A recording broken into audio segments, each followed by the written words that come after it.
But my next guest isn't jumping on that bandwagon just yet. He still thinks selling the rallies could be better than chasing them at this point. Steve Sosnick is back with us. He's the chief strategist at Interactive Brokers. And appreciate you joining us with all this going on. So why not take this opportunity to keep kind of dollar cost averaging? And why are you still cautious? Well, dollar cost averaging is great if you're doing it on the way down. If you're chasing these things on the way up, that's kind of counterproductive at that point. So I think what's happened is what we're seeing now is we're still moving around so quickly, so aggressively. It's telling us that the market's having difficulty pricing stuff.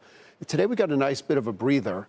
And I know what this is going to sound facetious, but I think it's quite frankly because the president got on a plane to Italy and there's no news flow today. Or earlier this week, we went hours without a tweet or a post on Truth Social. So kind of in a vacuum, the market is assuming the best. Exactly. But his commentary has also changed. I mean, he backed off on the Federal Reserve chair. He keeps kind of talking constructively about trade talks. He's not sitting there saying, yeah, I haven't talked to the Chinese and I don't care, And that's actually why we rallied. I think that is the single most important reason for the rally now is this is the president that the market wanted. Think about why we rallied post-election. It was because you had a president who viewed the market as a barometer for his economic success. The market was also hoping for deregulation and tax cuts. Well, the other two are not coming anytime soon right away because they got deprioritized. Immigration came first, and then the tariffs, which is not a policy the market wanted, took precedence as the first economic policy. And then during the messaging, it was kind of almost a damn the torpedoes approach. And that was really very jarring to the market. All of a sudden, wait a minute, this is not at all what we'd expected. This is not at all what we signed up for. The messaging has changed this week, and I think the market feels much more comfortable with that. And that's why I think you're seeing a lot of the money moving in. Which some would say is a reason that you could now kind of pick up stocks here and say, okay, we're going to work this out. The adults are back in charge, even if they're referring to the market. So why still remain cautious? I mean, is it kind of what David Solomon said earlier this week, where even the delaying of the tariffs itself increases more uncertainty because now you don't know whether you still have to await that event or not? We kind of keep kicking the can down the road. That's exactly it. I think what we've gotten is a bit of a reprieve, and the market's given a reprieve also for earnings season.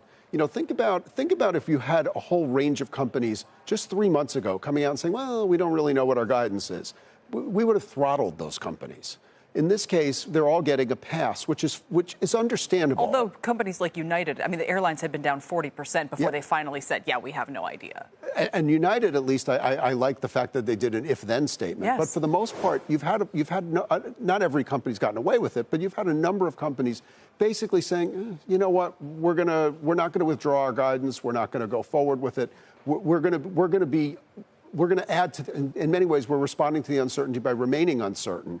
And the market's given them a pass. Well, that'll last maybe 3 months because at some point they have to deliver. And so I think that right now we're in a bit of a lull, and that's why I think it's not necessarily wrong to be picking up stocks. It's not necessarily wrong to be picking up things that have value because a lot of stuff got thrown out a lot of good stuff got thrown out with the bad. But chasing rallies in a framework like this is probably not seems like a way to add risk at an inappropriate time to just blindly at risk. So you think we keep grinding, maybe grinding lower throughout maybe the spring, early summer? I mean, what are the events to you that we clear them, or the administration's kind of rhetoric change that then signals to you, okay, now it's a more durable buying opportunity? We got the better rhetoric, but now we need to see the movement. We need to see some sort of easing of tensions with China. It would be nice to see a deal with one of the countries who we're talking deals with.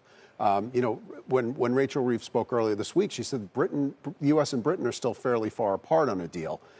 Japan is not particularly close to a deal. So I'd like to see some movement with a friendly country that tells us that a deal is coming, other than just adding to this fact of, okay, the clock started at 90 days. Now we're at day, call it 80 or 75. At some point, the clock either gets reset and kicks the can down the road, which I'm not sure the market loves, or we have to see something concrete.